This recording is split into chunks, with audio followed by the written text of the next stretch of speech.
Welcome to our overview of Lifeway's Explore the Bible lesson of Acts chapter 18, verses 1 through 11 and 18 to 21, with the title of Together for Sunday, October 20th, 2024. A way to begin the lesson this week would be to ask your group, what is the most worldly or sinful city or place that you ever visited? You and your class can share your experiences. For example, when I was in college, a group of us went to Paris, France on a mission trip, and although Paris is called the City of Lights, I found it to be a very dark place spiritually. Later, as a pastor, I also attended the Southern Baptist Convention when it was held in Las Vegas. I definitely saw some things there that I had not seen before. These are considered to be very worldly places. So you and your group can share experiences like that, some of the things you saw, whatever. Then you could say something like, today in our lesson, we see how the Apostle Paul came to a very worldly place to minister, the city of Corinth in Greece. Of course, our context, we're continuing our study in the book of Acts. The Apostle Paul is on what we call his second missionary journey. Last time we saw he went to the Greek city of Athens and preached on the Areopagus or Mars Hill and used some references to Greek gods and poets to kind of connect with the culture around him there. He got a mixed response. The gospel always has a mixed response, but some there did believe. Now, as we come to chapter 18, we read about how Paul travels to Corinth and then concludes his second missionary journey. Outline, I'd do something like this. Point 1, a new ministry in verses 1 through 9. Point 2, God's assurance for ministry in verses 9 through 11. And then I'd have a final point and just call it wrapping up the ministry in verses 18 through 21. Okay, so with that introduction, let's get into the text then. Point 1, a new ministry, verses 1 through 11. Chapter 18, verse 1 says, after these things, he left Athens and went to Corinth. You might want to give a little bit of background here on the city of Corinth. Like Athens and Sparta, Corinth was actually a city-state. It was a city, but it was also like a little country. So I'd first of all show a map, again, like we had last week. And if you don't have one, don't have the Lifeway material or some other source of it, you can print one off the internet like I did. You can get this on my blog at ShawnThomas.com and copy the image and show it or print it out, whatever you want to do. Just show where this stop was on the missionary journey that he's getting down here into Greece, into that isthmus where Corinth was located. Secondly, then, I would also show a more detailed map like this one. I thought this was very interesting. It shows this little isthmus or this little strip of land that connects northern and southern Greece. And you can see how Corinth is located right there on this isthmus. And so because it was in such a strategic location between northern and southern Greece, all kinds of traffic came through this area. So it was a strategic location, a commercial city. And so it was a very cosmopolitan city. It was a center of commerce, and it was a very worldly city as well. Corinth had been famous for their temple to the goddess of love, Aphrodite. There were, they said, 1,000 temple prostitutes there. So because of this moral climate, Corinth became associated with debauchery. So they had a term called to Corinthianize. To Corinthianize meant to lower one's moral standard. So Corinth was a very worldly, sinful kind of city, like some might consider in New York or Las Vegas or Paris, a worldly trade center with lax moral standards. This was the place, I would emphasize, where Paul came to minister. So Corinth was undoubtedly like some of the worldly places that we've experienced, like we talked about in the introduction. You might, to challenge your class, imagine trying to plant a church in some of these places where we visited. That's basically what Paul was trying to do here. And of course, the lax moral context in Corinth is what led to many of the problems that we read about in the book of 1 Corinthians. The divisions they had, the low moral standards we see in chapter 5, where a man was living in immorality with his father's wife, the disorderly worship services they had, and so on. That is Corinth. This is the place where he came. Then verse 2 says, and he found a Jew named Aquila, a native of Pontus, having more recently come from Italy with his wife Priscilla, because Claudius had commanded all the Jews to leave Rome. Here Luke continues his pattern we've seen over and over of introducing characters who will be important later. In this case, the married couple, Aquila and Priscilla. We're going to see them again in just a bit. At the end of this chapter, in verse 26, they take Apollos and they disciple him. He becomes a powerful spokesman for the Lord with many followers, as 1 Corinthians shows us. In Romans 16:3, Paul tells us Aquila and Priscilla had a church in their home. Then in 2 Timothy 4:19, as Paul is heading towards his death, he greets them, evidently still serving the Lord in ministry. So Paul discipled Aquila and Priscilla, and they were very influential in God's kingdom work for years to come, touching many lives. If you want some discussion at this point, you might share or have your group share. Do you know a married couple that God used to influence you or influence others that you know greatly? My wife Cheryl and I can look at several couples who ministered to us as youth and young adults. Our youth minister Steve and his wife Janet Bushy at First Baptist Hera, lay people like Troy and Janet Hill, many others we could name, just influential couples in our lives. Now, of course, we know many men and women God uses individually, or husband and wife that God uses in separate ministries. This doesn't negate that at all. But it does remind us God sometimes does use a married couple working together in a particularly strong and powerful way, as he did with Aquila and Priscilla here, and many in our own experiences as well. Then it says he came to them, verse 3, and because he was of the same trade, he stayed with them, and they were working, for by trade they were tent makers, and he was reasoning in the synagogue every Sabbath and trying to persuade Jews and Greeks. So Aquila and Priscilla were tent makers, and it says that Paul, quote, was of the same trade. The word trade here in Greek is homo technos. Homo meaning the same, and technos meaning art, craft, or trade. Of course, we get our words like technique or technology from this word. So we find out something about Paul here. He was a tent maker. And so he worked with Aquila and Priscilla in their tent-making business. This is what he did to get by. It's what he did to pay the bills, right? If you want to call it that. But what was he really here for? He wasn't just here to be a tent maker. We see his real purpose in verse 4. He was reasoning in the synagogue every Sabbath and trying to persuade Jews and Greeks. So his real business, his real purpose was ministering the word of God. He was just doing the tent making to support himself while he did what God had called him to do. This is an example of what a lot of people would call a bivocational ministry, or a bivocational pastor nowadays. Someone who has a full-time job to support themselves, but pastors or ministers at a church part-time. This is a valuable ministry, right? Not every church can afford a full-time pastor, worship leader, youth or college leader, or so many other ministry positions. So many churches depend on people who have a secular full-time job, which is their primary support, which allows them to do this vital ministry in the local church. Many of you undoubtedly are in churches where this is the case. Thank God for all the bivocational ministers or dual vocation ministers who are tent makers like Paul was here. This is definitely a biblical concept. Now, for discussion at this point, you might talk about some different bivocational ministers that you and your group members know of, maybe one or more in your church or in other churches or situations that you are aware of. But then I would conclude this part with this point. In a way, every Christian is really a tent maker. Every Christian has been called and gifted by God to do something for his kingdom, whether to teach God's word or go on mission trips, to minister to Crisis Pregnancy Center, other ministries. We're all doing what we're doing at our secular jobs to, quote, pay the bills, to allow us to serve God in whatever ministry he's called and gifted us to do. For example, our son Michael, a few years ago, graduated with a degree in music and drama from North Greenville University in South Carolina, and he wants to glorify God through his writing. Of course, actual jobs in that field are very limited, so he said, I just want to get a job where I can work from 8 to 5 to pay the bills, so that in my off hours, I can write music and drama, and he is. He graduated from school. He's working at a desk job for a pest control company, paying the bills for himself and his wife. When he comes home, he writes music, and actually he and his wife Abigail just produced an original musical based on T.S. Eliot's The Wasteland at North Greenville University. Michael's job, you might call, is his tent making. But that job is not his whole life. His real purpose is to glorify God through his music and writing. I think more of us as God's people need to see ourselves this way. We should work. And the Bible talks about that. We ought to work. We ought to provide for ourselves and for our families.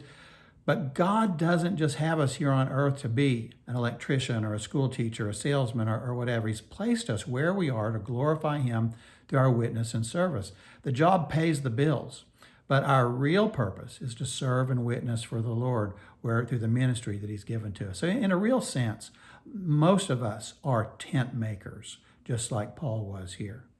But then in verses 5 through 8, Paul gets a new direction for ministry in Corinth. It says, when Silas and Timothy came down from Macedonia, Paul began devoting himself completely to the word, solemnly testifying to the Jews that Jesus was the Christ. So Paul worked at his tent making for a while he waited for Timothy and Silas to join him. But then when they arrived, his focus changed. It says he began devoting himself completely to the word. So there may be a time and place for a person to be a tent maker, also a time and place to be devoted to ministry full time. Paul was both at different times in his ministry. And likewise with us. Some of us may be called to be tent makers, working full time to support ourselves and our ministry. God calls us to. But others of us, God may be calling to full-time ministry. There may be somebody in your class this week, maybe even you. God's calling to full-time ministry. You know, there is a shortage today. And there's going to be even more as the baby boomer generation retires, a shortage of full-time pastors and worship leaders and youth and children's directors in our Southern Baptist churches. Part of our ministry, yours and mine, as preachers and teachers, is to call out the called. So you might emphasize this as part of your lesson Sunday. And maybe if you'd say, well, no one in our group seems to be called to full-time ministry, just encourage them to pray for workers for the harvest. Pray for full-time workers from your church and others. They are greatly needed and will be greatly needed in the days ahead. Then verse 6 says, the Jews did not receive this ministry well. Shocker, right? It says, but when they resisted and blasphemed, he shook out his garments and said to them, your blood be on your own heads. I am clean. From now on, I will go to the Gentiles. We've seen this repeatedly in Acts, right? Everybody doesn't receive the message. But when they reject it, our consciences are clear.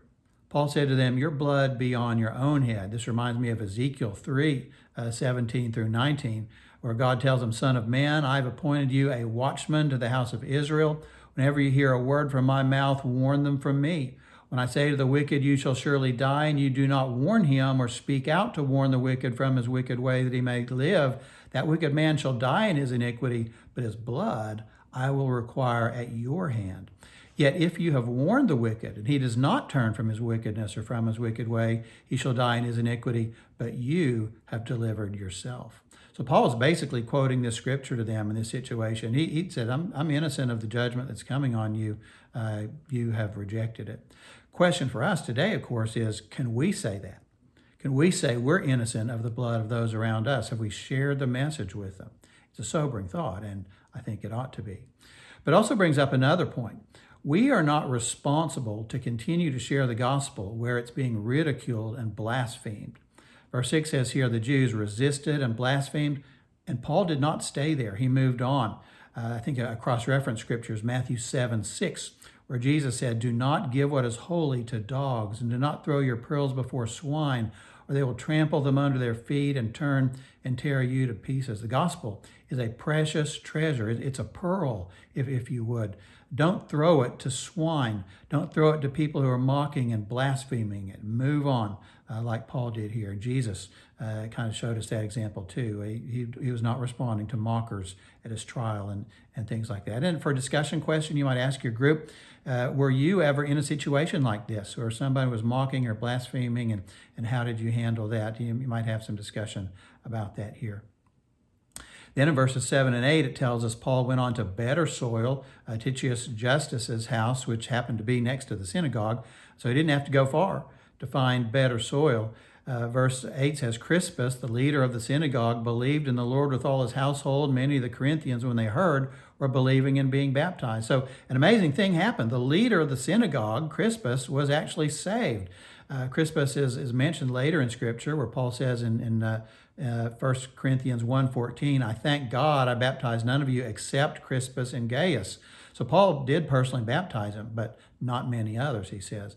And it says many, quote, of the Corinthians were being saved as well. So Paul's new ministry here was very fruitful.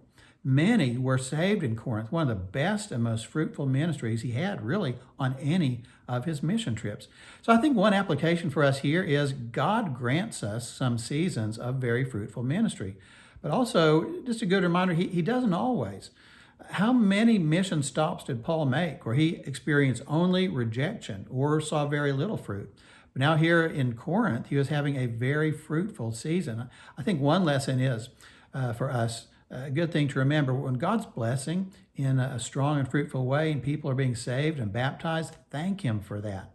But don't take it for granted. And know that there will likely be slower seasons for you when that does not happen.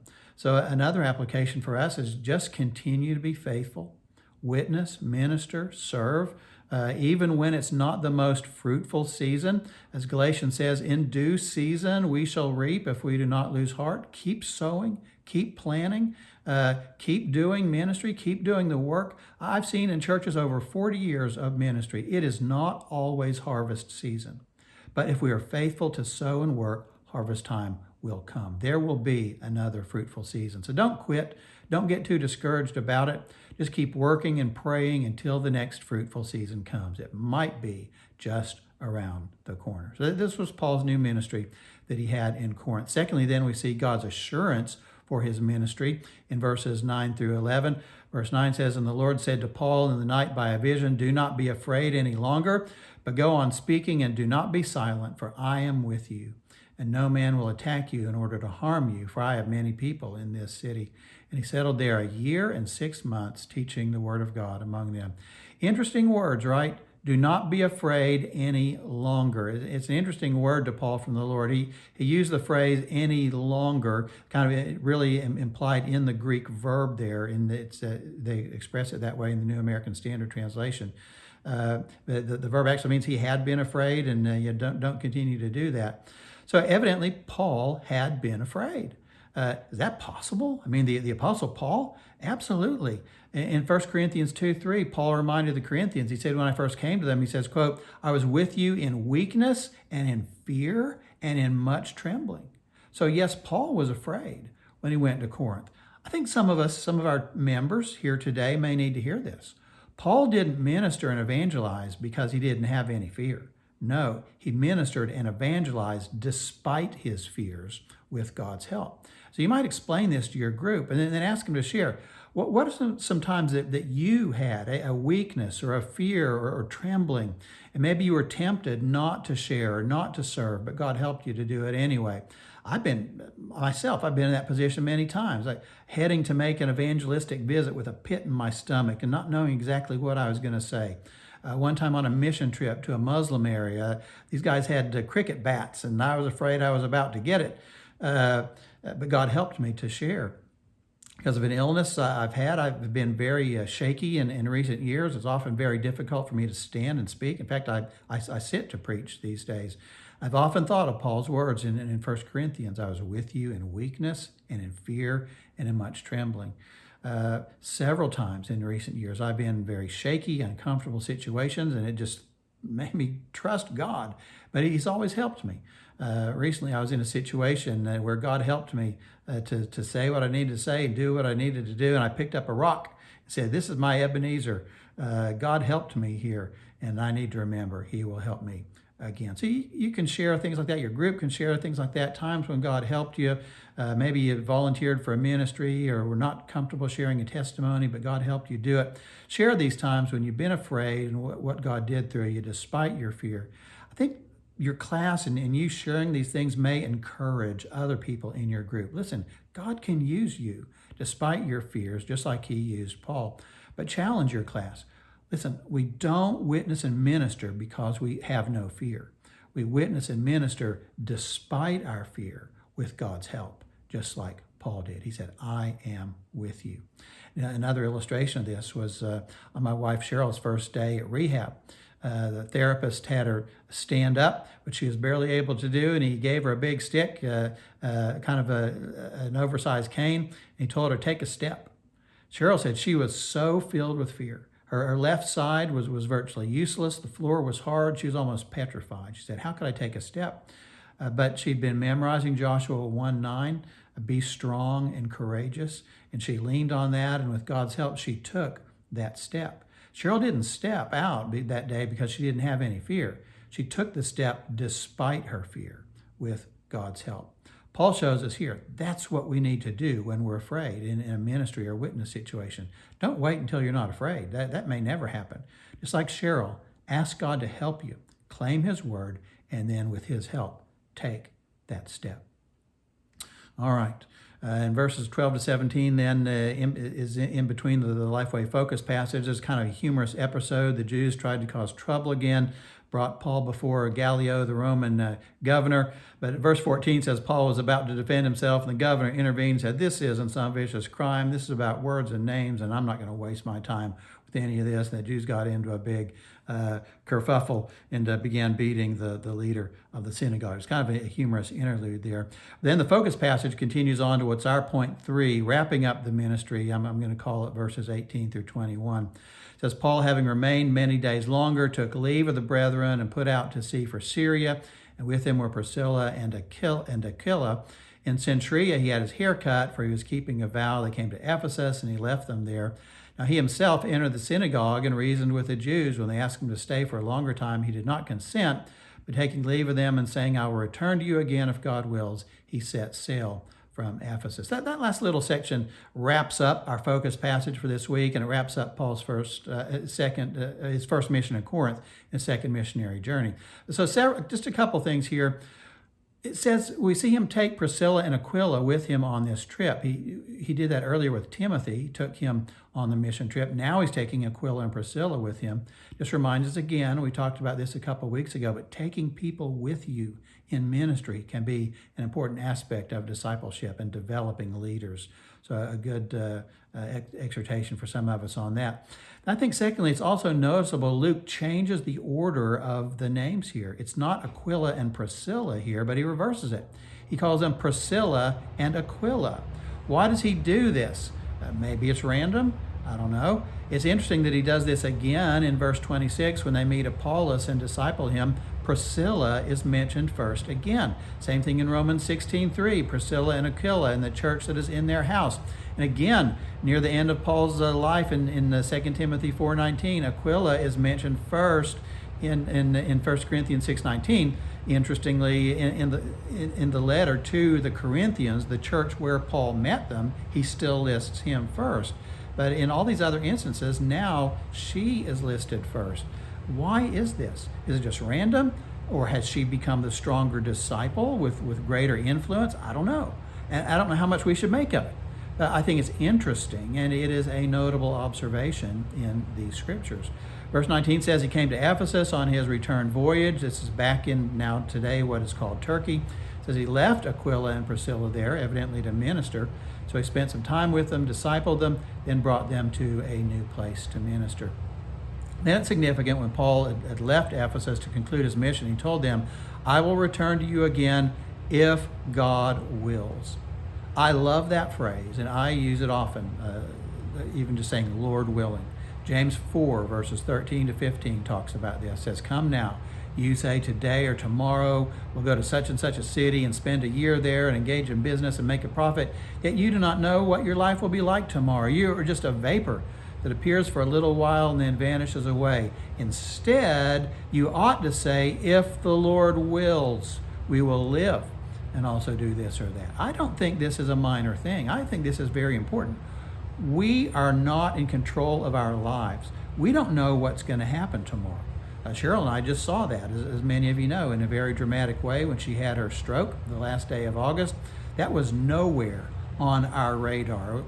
It just reminded us we do not know what our life will be like tomorrow. Another illustration of that, Will Rogers' wife, Betty, shares in her biography of her famous husband, quote, a wealthy Los Angeles businessman bought a large plot of land near our ranch. Sunday after Sunday, he would ride over his own hills, and once he confided to Will, someday he expected to build a beautiful home there, probably would start building it within 4 years, by which time he hoped to have satisfied himself as to the most desirable site and be sure his house plans were absolutely perfect. But Betty says her husband Will was dumbfounded. How does he know where he will be in 4 years, he demanded of me. If he loves the site and wants a home there, why doesn't he build it and enjoy it now? Betty says, I could have answered. He was a careful planner and a foresighted man, but I'm glad I did not. For 4 years later, the depression had wiped him out, and he never did live in his perfect house. From Betty Rogers' book, Will Rogers, pages 264 and 265. Just another reminder, we need to keep this attitude that James talks about in the front of our minds, that we will do this or that if the Lord wills. If the Lord wills, or Lord willing, should be a regular part of the Christian person's vocabulary. It should be part of our vocabulary of faith. You know, sometimes you're talking to somebody and you just know instantly if they're a Christian or not by the way that they talk. We can all share instances of that. You and your group might do that here. But this is one of those phrases that should punctuate the Christian's vocabulary.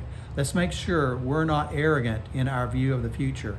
Let's make sure that we say, Lord willing. It's all in His hands. Well, I hope this overview will help you as you prepare for this Sunday's lesson. Hope to see you here again next week, Lord willing, right? Remember, if you'd like to read or print out a text version of this overview, to print out the lesson or just copy one of the quotes or stories or maps, you can get that on my blog at www.shawnethomas.com, and I'll post that address in the comment section below. If you'll hit subscribe to this video, YouTube will automatically send you next week's lesson, and you won't have to search for it. If you write anything in the comment section below, I will be sure to pray for you and for your group by name this week. Thank you for the prayers so many of you have been sending up for my wife Cheryl as she recuperates from her stroke. If you'd like to follow her progress, please feel free to follow me on Facebook, or you can read updates on my blog, again, at shawnethomas.com. Per my licensing agreement with Lifeway, these weekly lessons are based on content from Explore the Bible Adult Resources. The presentation is my own. It has not been reviewed by Lifeway. Lifeway resources are available at goexplorethebible.com and goexplorethebible.com/adults-training. And if you have questions about Explore the Bible resources, you can send emails to explorethebible@lifeway.com.